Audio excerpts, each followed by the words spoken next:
to Market Savvy Conversations. My name is Megan Walker, and today I'm joined by a very special guest, Howard Todd Collins, and we're going to be talking about Howard's journey from traditional delivery of healthcare services to entering into the online space. Hi, Howard. How are you today?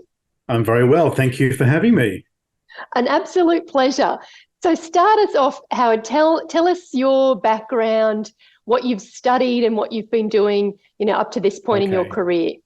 Yeah. Okay. Now, I have a master's in counselling. I'm in private practice and the director of a practice in Melbourne called Men and Relations.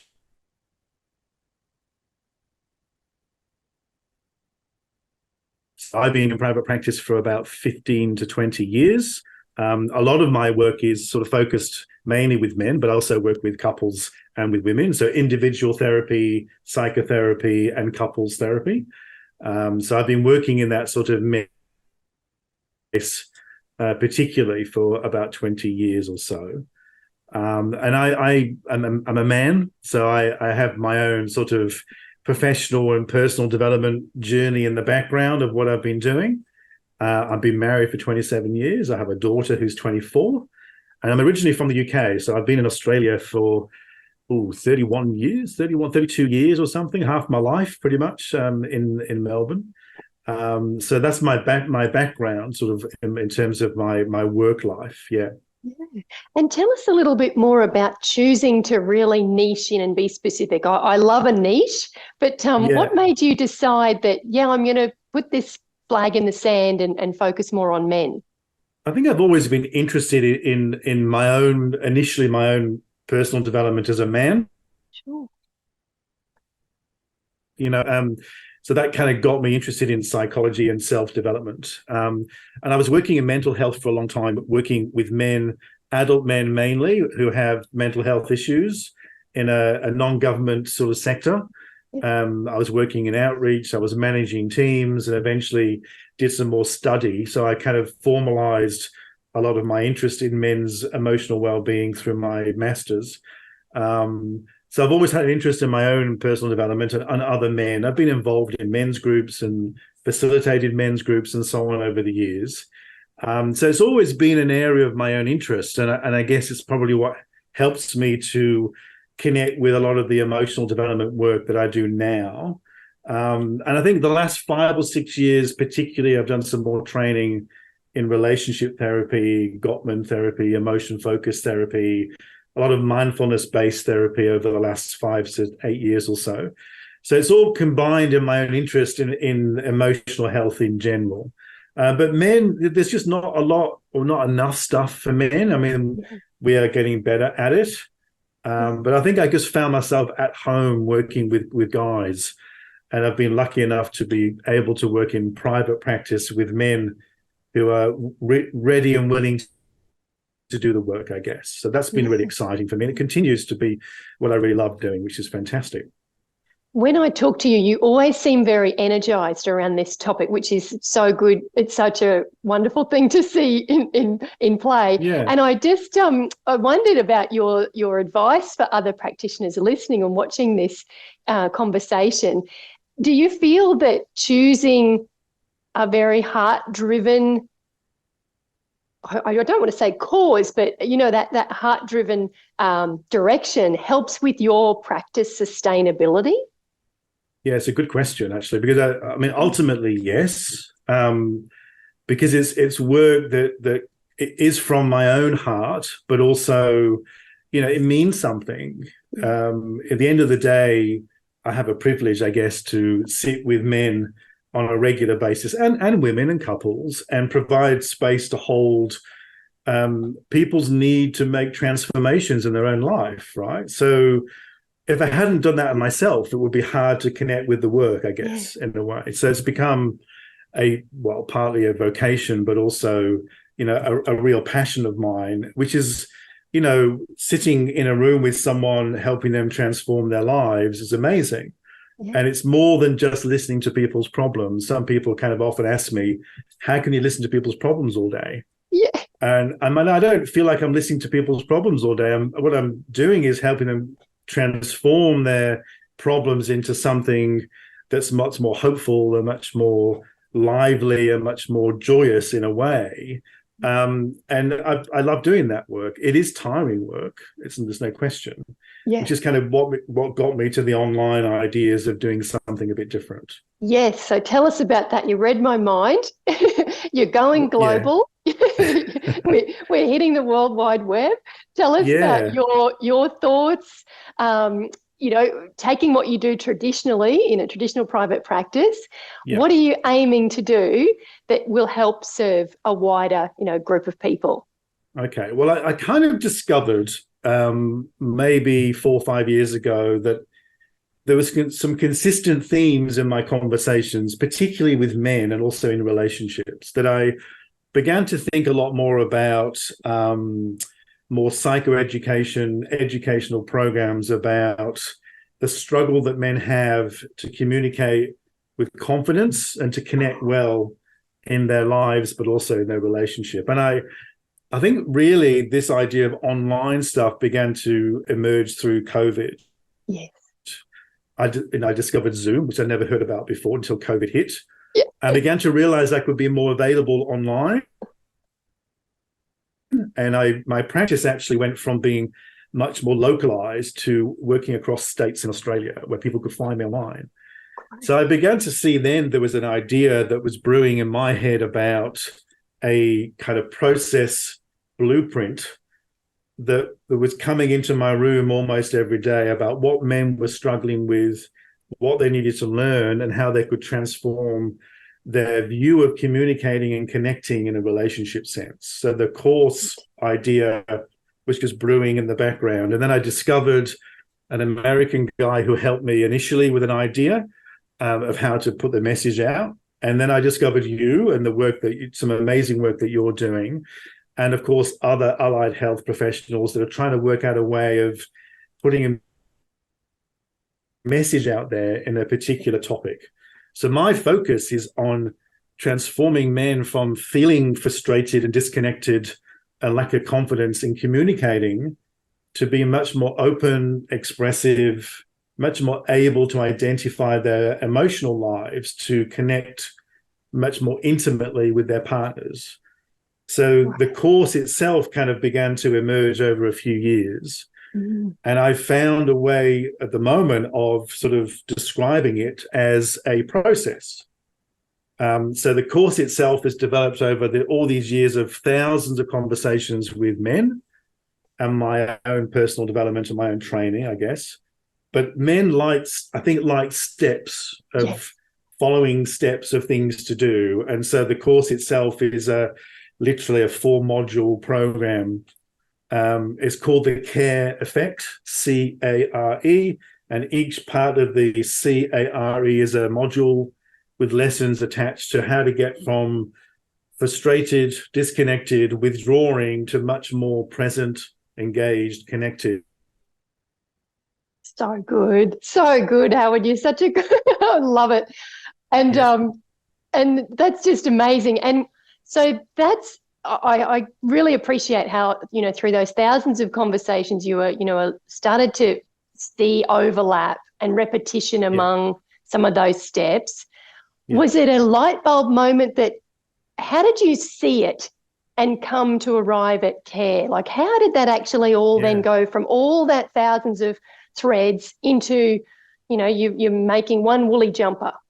This sounds a little bit sort of a bit cliched, I think, but I learned to sit in the silence of my own mind for a while, because it was brewing for a while, and I actually think it came to me a few years ago when I was just walking on the beach, sort of trying to work out, what is this about? Where is it going?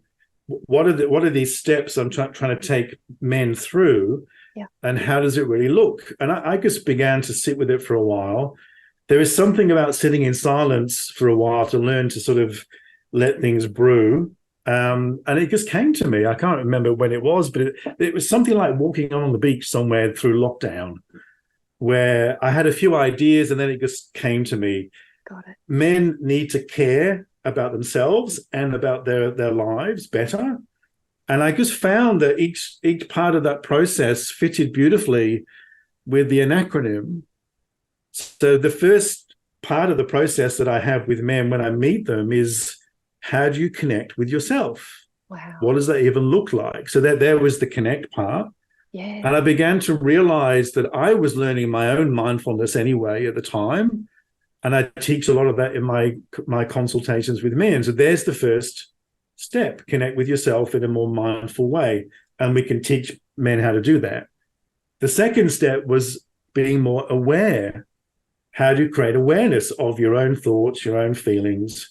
There was the second module, awareness of your own emotion and feeling.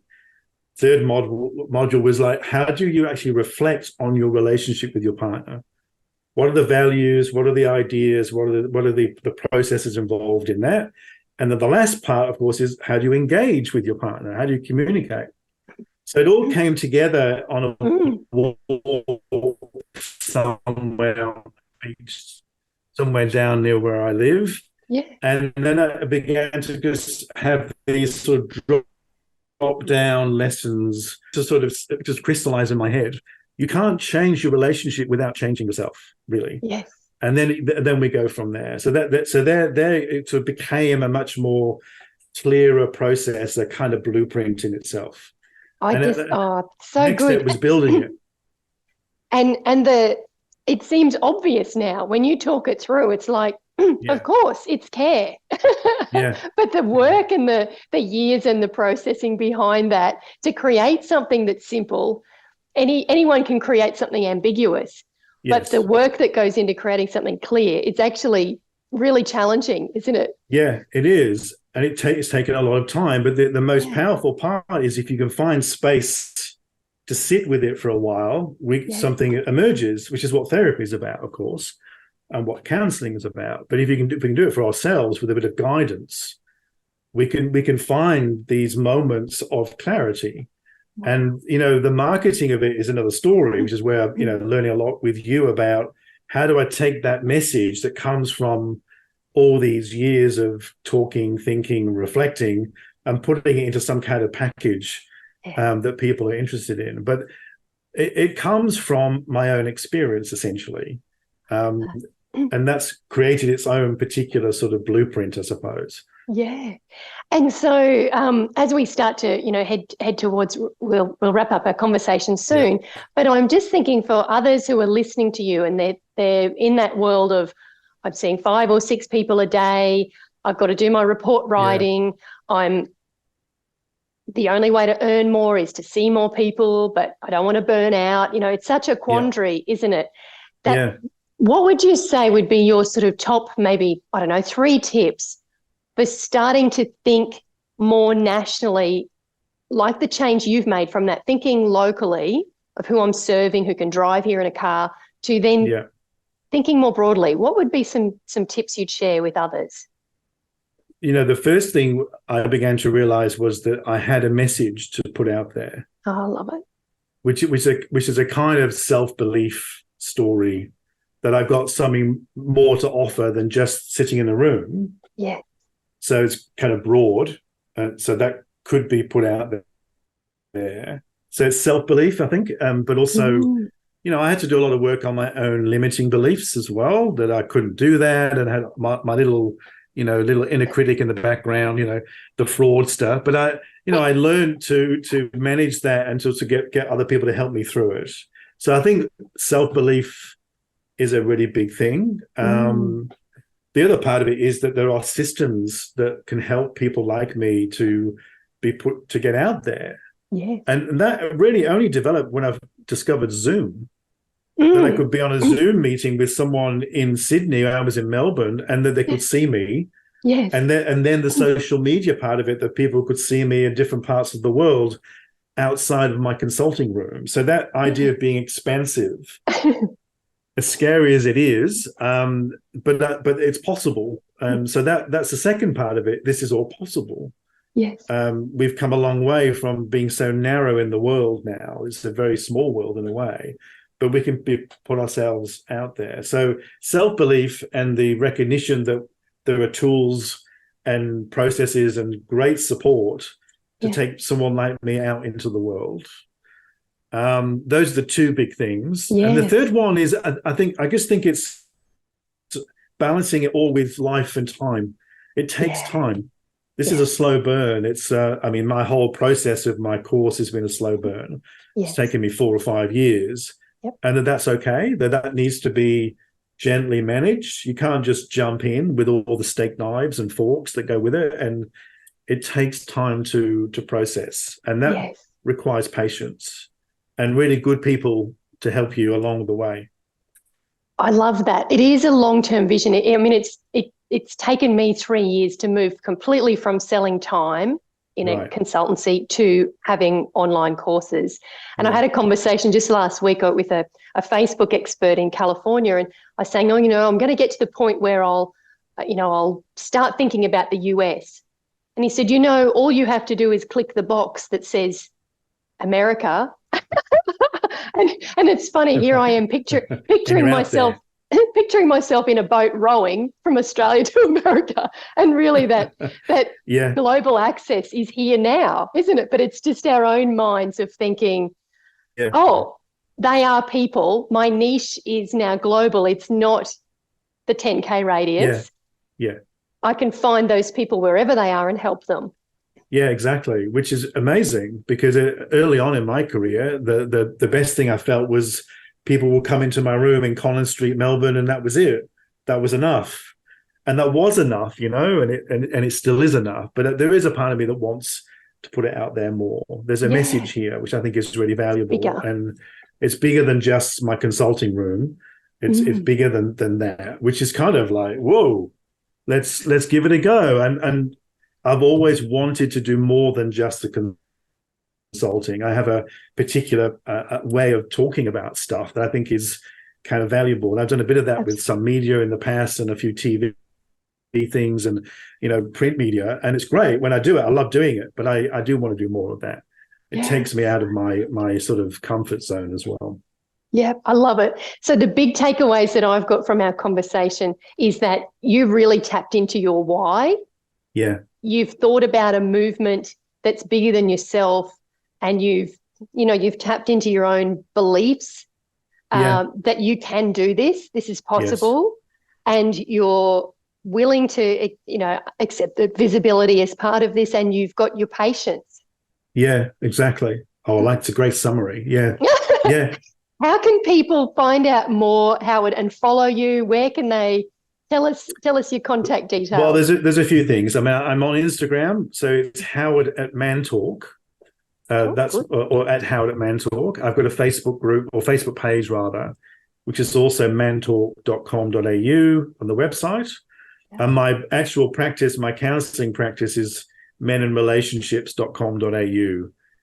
So there's the counselling part, and then there's the sort of coaching online space and social media. So good. Oh, it's been an absolute pleasure talking to you. Thank you. I love the trajectory that you're on. It's, you fast forward a year and another 2 years and think where you'll be staying on this path. It's very exciting. So, thank you for being one of my beautiful students and having this conversation. And thank you, because you're doing some amazing work. Thanks, Megan. Oh, pleasure. See you soon. Thanks, Howard. Thank you. Bye.